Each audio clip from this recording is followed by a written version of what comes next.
Hello,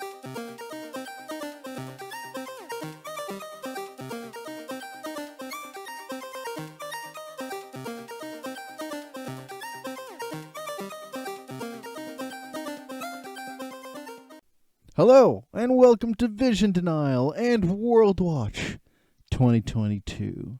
My name is Sam, and if those of you who are new here, I have watched every single playoff of 2022. Yes, every single one of them, even that one. Notably, this particular series we were covering the summer of 2022 on our anticipation and preparation for Worlds. And this you have stumbled upon, or you are a regular subscriber and watcher, to the Meet the Teams portion, where I will take a look at every 24 team, their strengths, weaknesses, play styles, notable quirks, interesting things to look ahead, all in the attempts to at least teach some people who don't watch certain regions what to expect from their teams, or from the teams that are going. That said, there are two caveats to really put forward. First caveat: a lot of the things that I'm going to be talking about are data-driven. I will put a link down below to the Google Docs of all of the data I have aggregated all in one nice spot. All of the data comes from the LOL fandom, Wikipedia, and from the goal.gg website, both of which have very different focuses to their data points, and both are necessary for these kinds of videos to work. That said, there's a limitation to some of this data because the LPL doesn't send the data as consistently as the other regions, and this is something you'll find with any particular data point for LoL esports globally. The LPL will still be missing some things regarding plates, drakes at 15 minutes, and heralds. A lot of their early game is not there. That and everything relating to vision. Second thing that I have to point out, a lot of the emerging regions, specifically Oceania, Turkey, Brazil, Latin America, and Japan, their teams will have some inflated stats in their favor. That being in mind, when we're looking at their stats, a lot of them will look good, notably the Chiefs and Detonation Focus Me. So some of the stats for every team has to be taken with a grain of salt of either being maybe stronger than expected or weaker than expected by quite a bit, notably because of this kind of inflation of statistics. When you're studying data, this is the kind of adjustments you need to do. That said, team-based data will look skewed. Individual data for each player's less so, because of the kinds of data points that they keep track of. All of that to say is that a lot of the notes that I've taken are using data points that have been collected that you can all enjoy for free down below, or in the various websites that I mentioned, but taking into account a lot of the personal notes that I use in conjunction with this data to show you what to expect with these teams. Without further ado, let's take a look at this video's team. I don't know. This is a pre-recorded message. Let's take a look. Let's meet Evil Geniuses.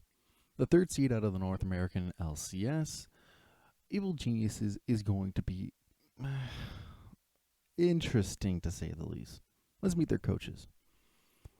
Rigby has been in the coaching scene since the summer of 2018, being part of the Kondu Masters before switching to Clutch/Dignitas for a bit for the 2019 season, and to Afrika Freaks for the 2020 to 2021 season. Joining in Evil Geniuses for the 2022 season, they found some interesting success, having won the championship in the LCS for the spring of 2022. You know, we can work with that. While his turtle here has been a Brazilian jungler from 2014 to 2017 before jumping into the coaching position in Brazil with CNB Esports Club, and then Vivo Keyed before jumping into the coaching position with Evil Geniuses the start of the 2021 season. Both of these coaches have had at least an interesting but at least a different outlook for how Evil Geniuses should play the game, and it is with some success. first place in 2022 for the spring and then third place in 2022 summer is commendable for the kind of turnaround that Evil Geniuses really needed. That said, this is the slowest team, one of the worst gold per minute, one of the worst gold differentials per minute. Gold differential at 15, win rate is fairly okay when ahead. Worst tower differentials, worst average tower difference, worst damage, one of the worst damage per minutes, significantly worse across the board when it comes to vision. Evil Geniuses does not inspire a lot of confidence, especially since the only thing they actually have going for them is that they have a fairly high first tower average, which, sure, that's nice, but it's mostly reflective on their playstyle, which we'll come to with the player in question. But for now, this is not a very confident team to stake your bets on. Let's meet Evil Genius's top laner, Impact. North American fans, and notably some international fans who are not new to the scene, need no introduction for this player. The 2013 World Champion has been part of the North American scene since the 2015 season, being part of Team Impulse, Energy Esports, Cloud9, Team Liquid, and finally joining Evil Geniuses in the 2021 season.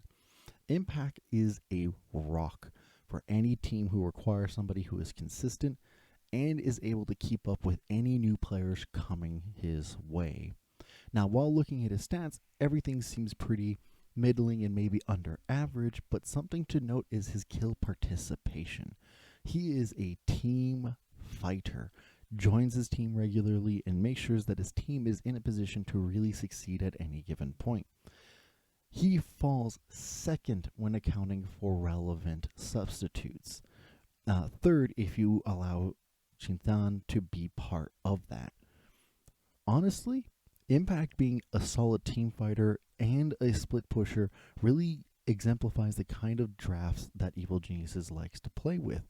Side lane 1-4 compositions where Impact is easily able to come in with teleports or global ultimates, especially with Gangplank being his most played champion of the summer. Impact is always going to be somebody who can compete with the best of the best at the international stage, and we should expect no different this year. Allowing to see some of the stronger team fighting applications he can bring forth, Impact will be a joy to watch, always. Let's meet the jungler of Evil Geniuses. Inspired may be recognizable to some European players, having been part of the European circuit, as well as part of Rogue for the summer of 2019 to the entirety of 2021 season, joining Evil Geniuses for the 2022 season. And honestly, it has made a huge difference for them. Inspired is the clutch factor, boasting the second highest KDA amongst his contemporaries, and even if you adjust for the inflation of the lower regions, or of the emerging regions, you end up with him being the highest KDA. He has only been behind Arthur from the Chiefs. Now, that said, this is reflective of him fighting a lot, and is he safe? No, he is not safe necessarily. This man is creating a lot of space and openings and engage opportunities for his team as often as possible, non-stop, figuring in the top half of kill participation, kill shares, gold shares, as well as number of champions played.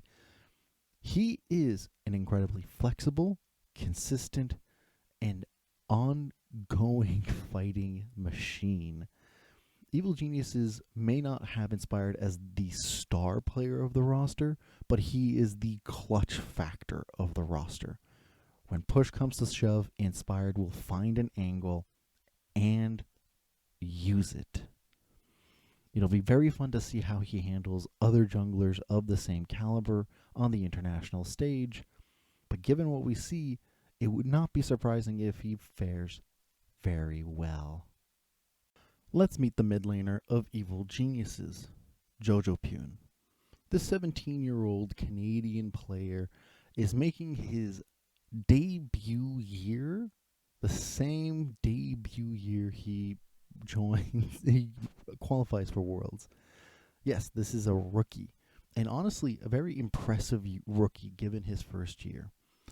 That said, when you compare him to the rest of the contemporaries of his role, this is a fairly stacked year, and he just does not compete. It'll be really interesting to see how he approaches these particular, like the laning phase in and of itself, because this is an aggressive player, always trying to find time to fight. And this tends to hurt his ability to collect gold. Very low CS per minute, very low gold per minute compared to his contemporaries. And the thing that makes it all the more interesting is that his kill participation is the same as his jungler Inspired. Both of them are looking to find fights as much as possible, and given the kinds of champions that he plays, necessarily have to go into your face to find engages, he dies fairly often. But he's dying so often and still keeping up a fairly commendable KDA, even while comparing it to his other contemporaries in the role.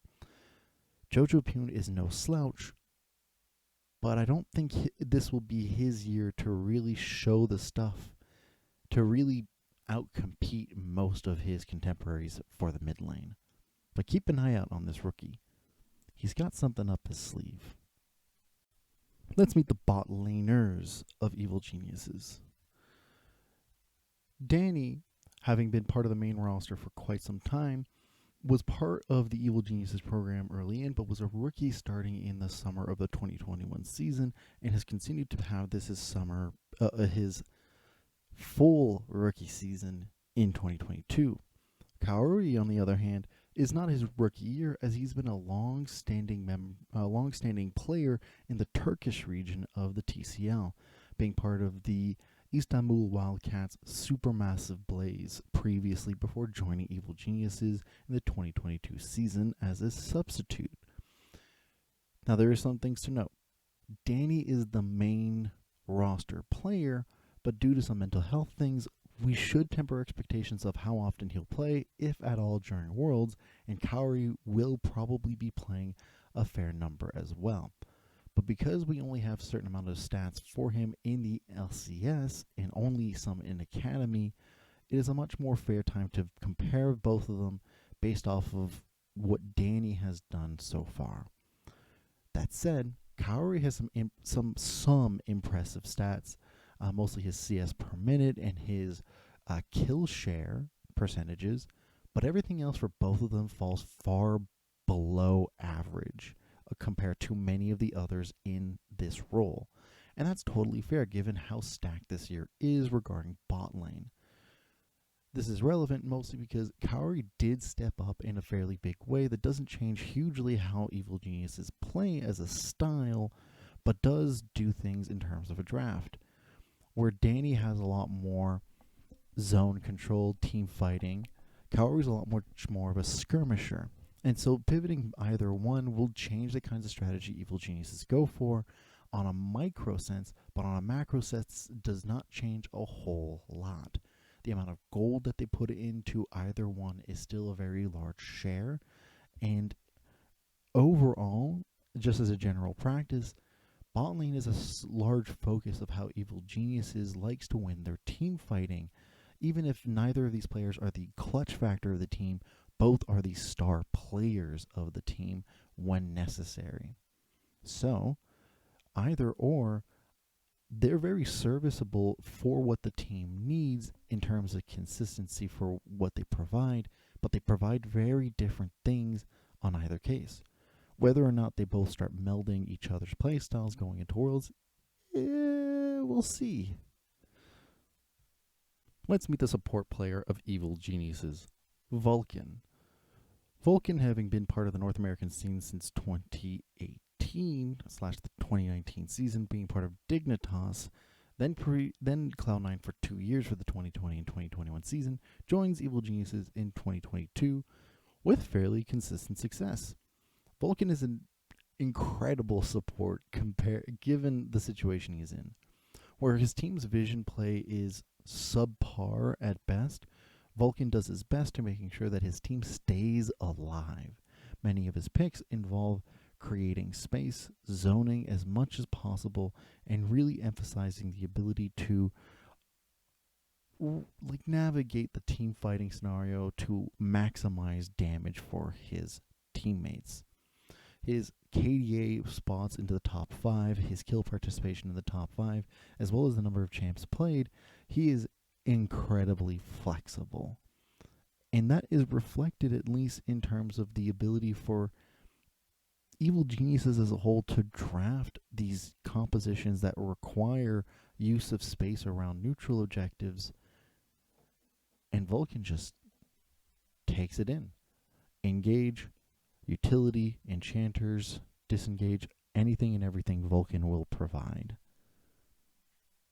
Overall, Evil Geniuses hosts a number of very solid players who individually stand out in some way, shape, or form, or perform fairly admirably as a whole, just in general. But when you look at the numbers, or you even look at their results, you find yourself wondering, where does it go wrong in terms of their coordination, their decisions, how they draft and everything. And honestly, they seem to be drafting for a style they don't actually play consistently, and their vision is very much lacking in that respect. And with that as a combination, you end up with a team that is so close and yet doesn't have the tools to be proactive enough to compete with some of the better teams. And just overall is just weaker on a roll for, or just in terms of a stat per stat situation. Weaker approach to Drakes, weaker approach to turrets, weaker approach to plates, weaker approach to sideline, weaker approach to vision overall in any neutral objective, just makes it that it is hard to think that Evil Geniuses will actually make it further than the play-in stage. Now, do I think it's a guaranteed wash? No. I think that Evil Geniuses have shown at least some adaptability and is proven to be a lot more successful than people expect. But the expectation should still be that they're not likely to make it to group stage, and even if they do make it to group stage, the teams that they'll have to likely face from there, let's see, they would be slotted into Group B or Group C, both of which have incredibly aggressive, high-tempo teams who know what's up and play incredibly well around neutral objectives. I don't think that's going to be a very strong contender for even making out of groups. And even when looking into play-ins, looking at Detonation Focus Me, which is a lot more consistent and a lot more aggressive, the Chiefs, who have also been a lot more aggressive, and Fnatic, especially Fnatic, I don't know. It's not a good sign for me to think that Evil Geniuses will even make it out of play-ins, and even then make it out of groups is an even harder task. But who knows? They've surprised people in the past. Maybe they'll do it again. What are your thoughts? Leave them in the comments down below. Do you think they're going to make it through? They'll make it all the way to the the quarterfinals? Any and every thought down below. These are just mine based off of what I can see from the stats and what I've watched in the playoffs. With that, if ever you want to see how they made it to Worlds or any of the other playoff games that I've watched and reviewed, they'll be somewhere in one of the playoffs on the screen. And if you want to see the other teams, I've got a playlist here, or my thoughts over time as I've watched every single playoff. Yes, even that one. All of the links are here. And if you like this kind of content, like and subscribe. Super appreciated. With that, thank you for watching, and I'll see you next time.